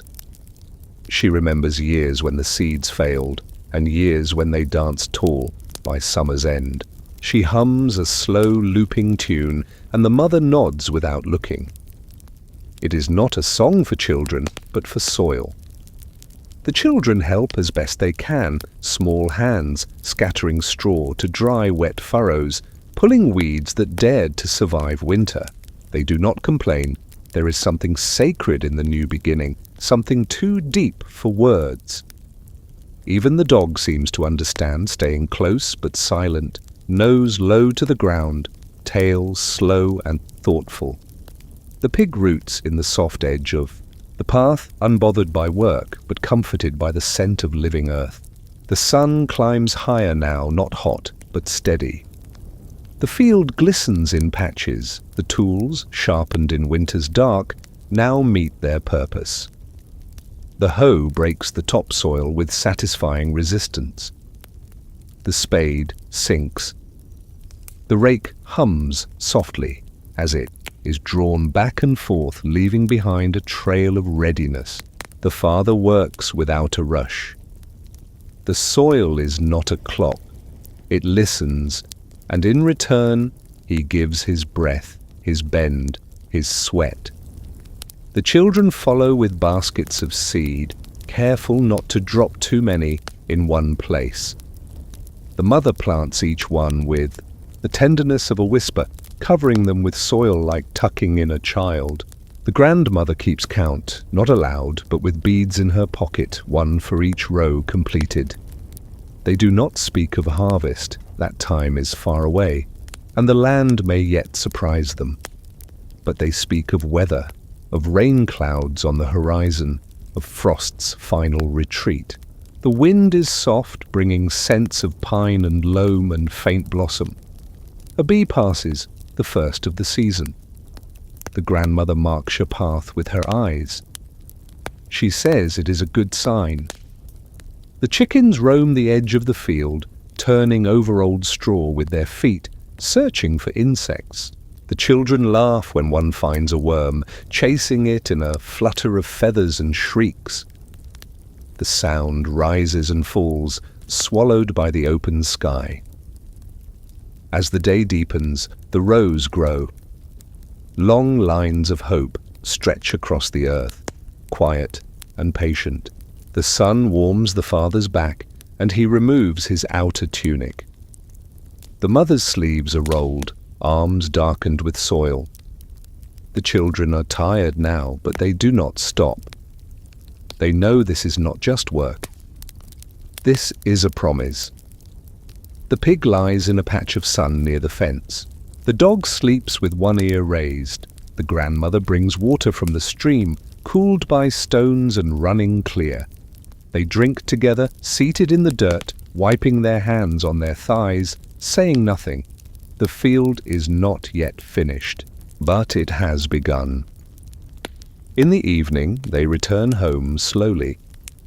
The tools are rinsed and placed near the door. The seeds are wrapped again, the unused ones with care. The grandmother lights a small candle and places it on the table, not for light, but for thanks.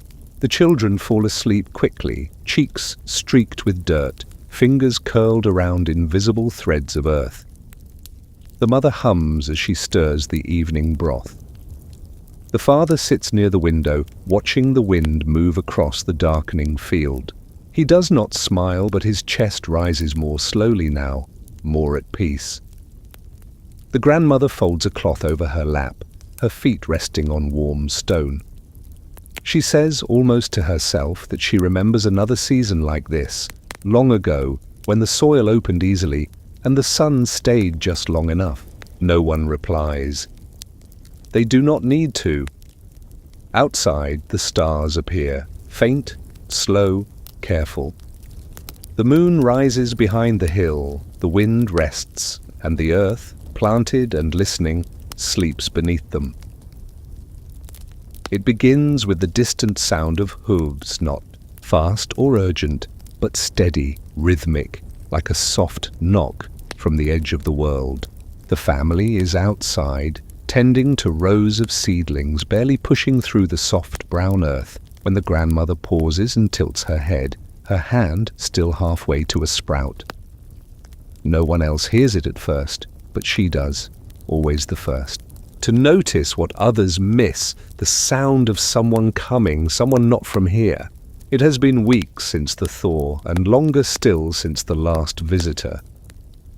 The path to the distant village had been too thick with snow, then too deep with mud, but now, perhaps, just passable. The children are the first to grow excited.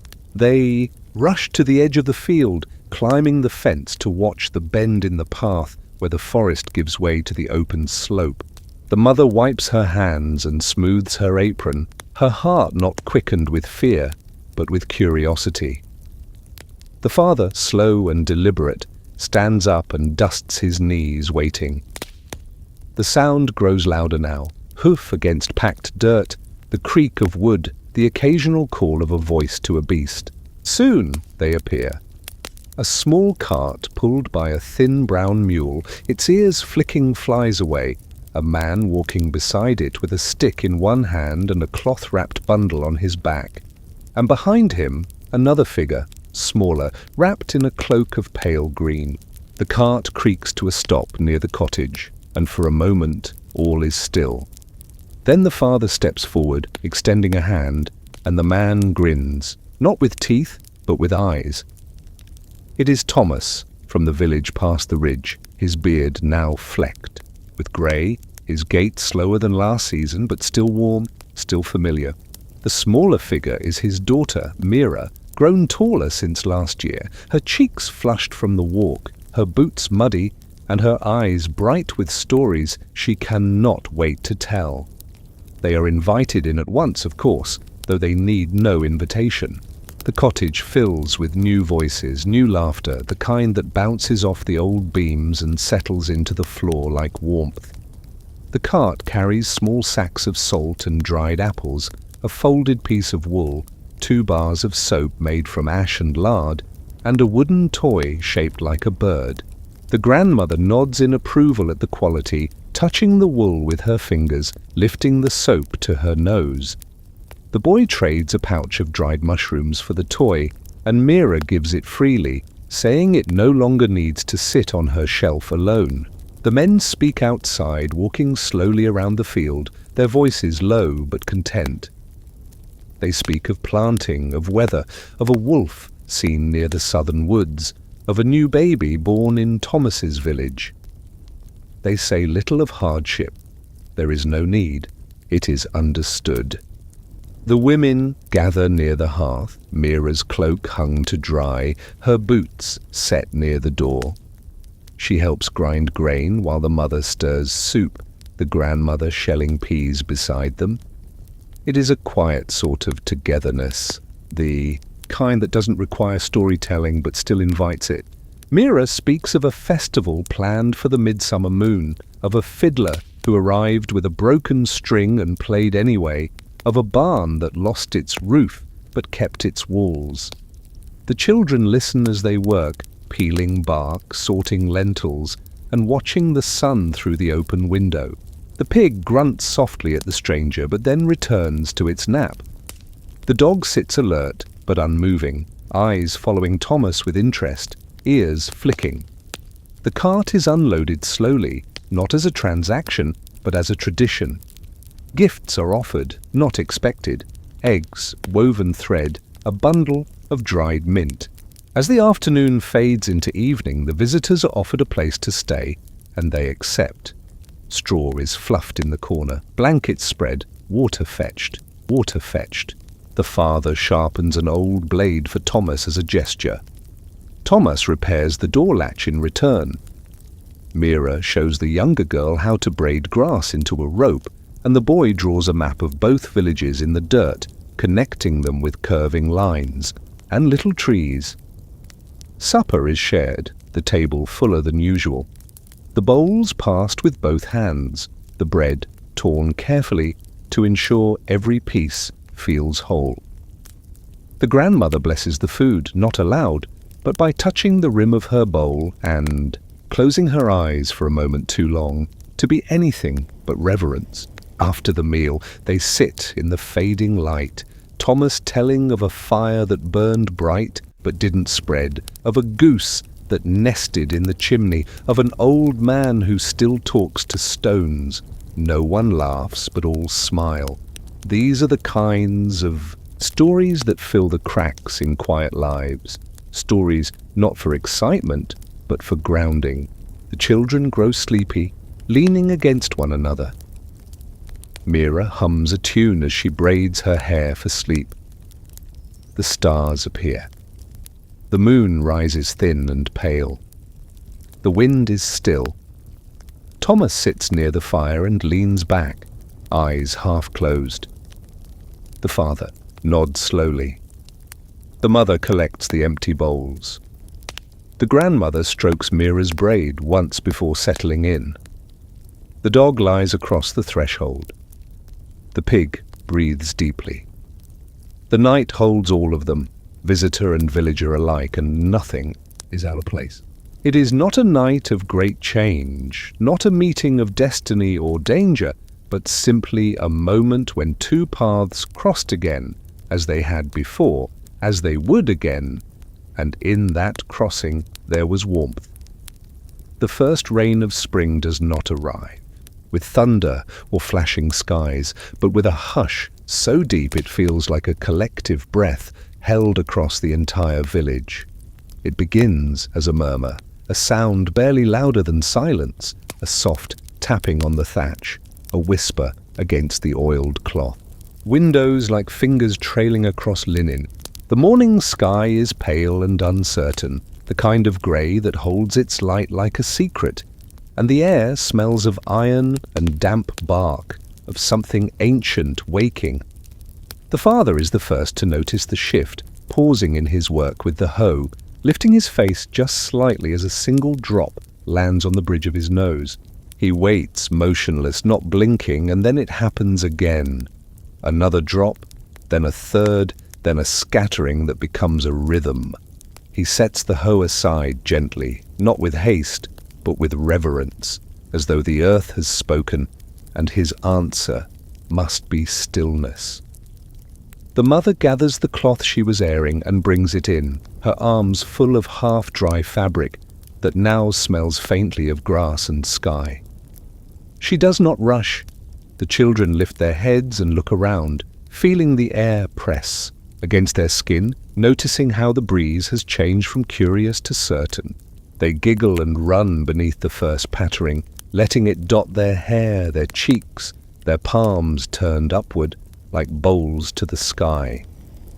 The dog barks once, then settles beneath the eaves, ears twitching.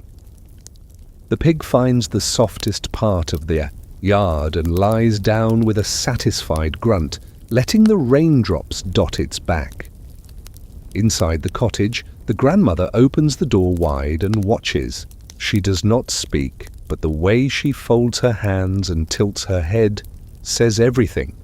This is the rain that matters, not the kind that soaks or floods or frightens, but the kind that heals, that signals a turn in the story of the soil. But rain remains light at first, a soft veil over the world, turning dust to mud, softening straw, creating tiny streams along the path where before there was only packed earth.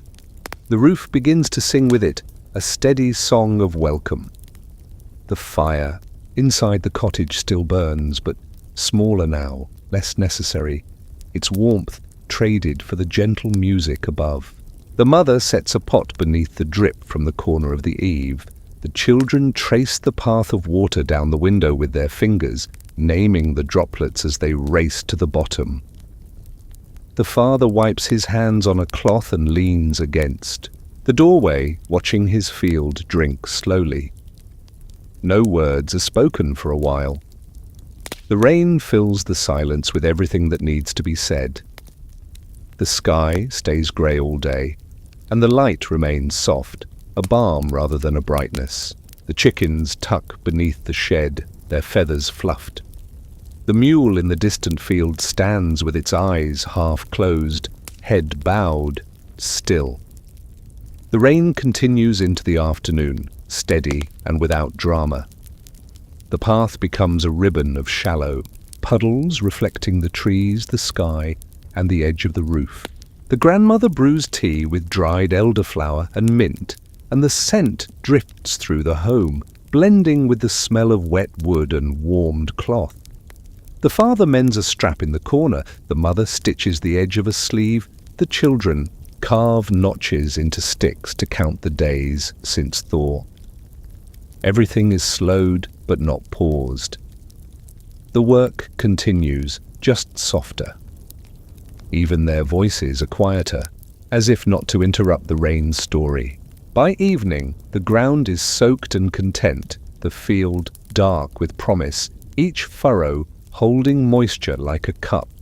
The rain tapers, not ending but retreating, falling lighter, as if satisfied with what has been done.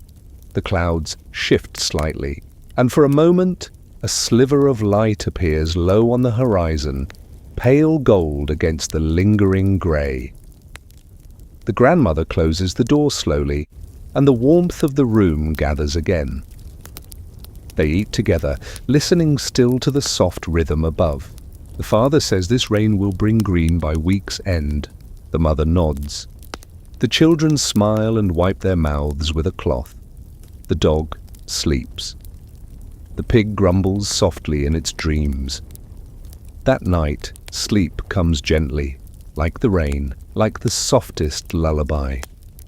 Outside, the world smells alive, the soil is full. The air is clean, the trees drip slowly, the fire hums in its hearth. And inside, beneath the patched roof, the family dreams of roots reaching downward and leaves stretching upward, dreams not of escape, but of becoming. The festival does not arrive all at once, but it begins to take shape in the quiet gestures of preparation. A woven ribbon left drying on a branch, a polished bowl placed on the high shelf, a quiet hum in the grandmother's voice that only comes when something is approaching. In the days after the first rain, the village seems to breathe deeper, to stretch itself beneath the warmth of the widening sky. The light stays longer in the evening, lingering over the fields as though reluctant to leave. And in that golden hour, the idea of the festival begins to bloom. It is not a formal affair, not organized by written decree or shouted in the marketplace, but it lives in memory and motion, passed from hand to hand like seeds, spoken in phrases like after, the full moon, and when the blossoms reach the far wall. The children are the first to speak of it out loud, wondering if there will be honeyed bread this year, or if the fiddler from 2 ridges away might come again with his squeaky bow and crooked grin. The father chuckles, but says nothing, his eyes turned to the field. He knows the soil still needs work before music can be allowed. Still, his movements have lightened. He sharpens tools with rhythm, not urgency. The mother begins setting aside flour, checking the state of the berries she dried before winter's close. She unwraps the cloth she hasn't touched in months, inspects it for holes and lay, sit out flat where the sun touches the floor. The grandmother begins to gather herbs, not for sickness, but for scent. She hangs small bundles by the window, each one tied with a scrap of red thread. She says nothing, but she adds an extra log to the fire at night, as if preparing the house to receive more breath, more footsteps. The dog senses the shift and barks, less often. The pig seems pleased by the scraps that have suddenly grown sweeter. The chickens cluck with purpose, as if preparing themselves for company. A young boy from a neighbouring cottage stops by with a bundle of feathers, hoping to trade them for dyed thread. The children spend hours making garlands of green and white, placing them in a basket, and then taking them back out again, unable to resist the feel of weaving. One afternoon, Mira returns, this time without her father, walking the path alone, her hair tied with a length of blue string, her cheeks pink with the walk. She brings news. There will be music, there will be dancing, and there may even be honey. The children explode with questions. Will there be fire dancers? Will the goats wear bells? Will there be painted eggs? Mira smiles and shrugs, but her eyes sparkle with the promise of yes. The mother begins to sew in the evenings, a new hem for the girl, a patch for the boy, a pocket added to the father's best tunic. The grandmother brings out a spoon carved decades ago, used only on days like these. The father checks the fence, then the gate, then the wagon wheel. He speaks to the mule in a low voice, brushing its coat with hands that no longer tremble from cold. The air smells of warm grass and wood smoke, of dough rising, of blossoms beginning. On the evening before the full moon, they sit outside, after supper, watching the sky deepen into soft violet. The fire is not needed, but they light it anyway, for comfort, for tradition. The boy plays a rhythm on an old pot with 2 sticks. The girl hums along, the grandmother taps her toe. The mother braids the girl's hair with wildflowers. The father whistles a tune with no name. They do not speak much about the festival itself. Some things are better built slowly, in silence, with time and care. But the feeling of it gathers, in the corners of the house, in the sway of the trees, in the way the wind no longer carries warning, but invitation. That night, sleep came easily, carried on the rhythm of expectation. The stars above shine clearly, not watching, but waiting. Somewhere beyond the ridge, another family is doing the same, baking, stitching, singing softly. And though no one says it, they all know the festival is near, and so is joy. The day of the festival arrives not with trumpets or fanfare, but with a gentleness that feels earned, like a soft morning after a long night, like a deep breath that comes without effort. The sky is the color of new linen, pale and wide and clean. The village stirs early, not from duty, but from excitement that hums beneath every footstep, every creak of floorboards, every clatter of wooden dishes and rustle of fabric. The family rises with the light, the children nearly stumbling in their eagerness to reach the windows, to see the path where guests will walk, to hear the first call of another voice from beyond the ridge. The father steps outside and inhales. Deeply, the scent of dew and flowers, wood smoke and yeast, wrapping around him like an old cloak. The mother is already tying her hair, laying out garments with the care of ceremony, folding and refolding until each piece rests just right. The grandmother hums as she stirs a pot of herbs, not for medicine, but for flavor, for memory, for joy. The pig snorts and circles in its pen. The dog dances in small, excited steps. The chickens fluff their feathers as if aware of their audience. Neighbors arrive by foot, by cart, by the slow rhythm of spring-soaked paths. They carry baskets with linen covers, bundles wrapped in scarves, songs half-formed in their mouths. Greetings are soft and plentiful, and embraces are long and warm. The children from other cottages are slightly taller, slightly older, slightly changed since the winter's long silence, and yet they fall into play as if no time had passed. Laughter spills across the green, across the stream, through the air, like pollen. Tables are set with rough cloth, wooden plates arranged in uneven but loving lines. The food is simple: bread thick with grain, honey dripping slowly, apples stewed with clove, small wheels of cheese, fresh and mild. Someone plays, a lute with only 5 strings, and no one minds. The fiddler does return, his bow now rewrapped, his smile unchanged, and his tunes draw the first tentative steps of a dance near the edge of the clearing. The festival does not follow rules. There is no order, no bell to mark the start, only the weaving of presents, people arriving, resting, eating, laughing, drifting between fire and field. The children crown each other with flowers. The mother shares a recipe with another.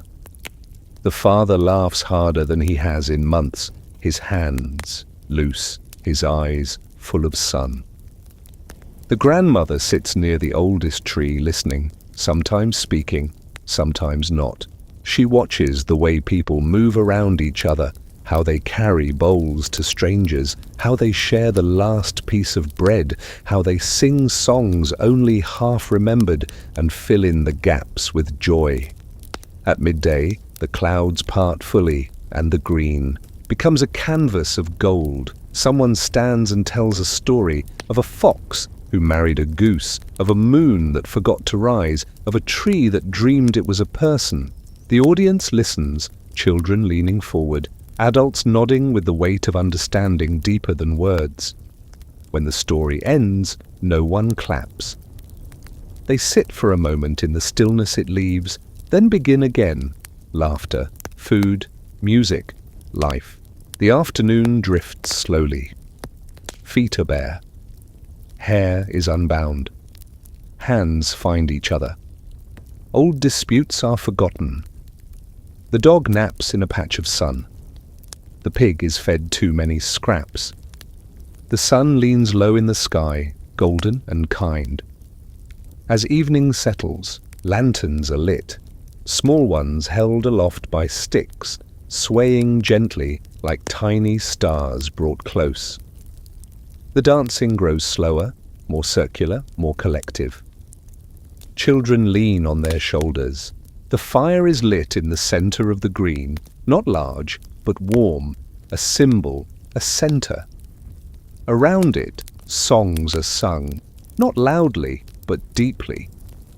Some with words, some with only hums. The grandmother sings once an old melody that no one else knows. The others join as best they can. No one worries about being wrong. The father wraps his arm around the mother's shoulders. The girl rests her head in her brother's lap. Mira sits nearby, her braid undone, her eyes reflecting the fire. Thomas arrives late, but is greeted as if he had never left. As night falls fully over the village, the festival does not end. It softens. People find places to sleep, beneath carts, beside fires, against trees. The stars above are wide and watching, The moon rises full and quiet, casting light over the sleeping forms of a village that survived winter, that greeted spring, that remembered how to gather. In the silence that follows the final song, there is no fear, no hunger, no waiting. There is only rest.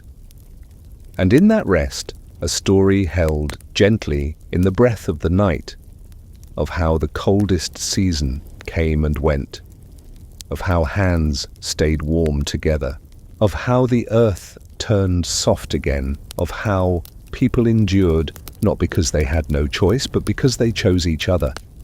And with that the village sleeps. The dog curls tighter, the pig snores, the coals glow, and above them all, the stars keep their silent vigil.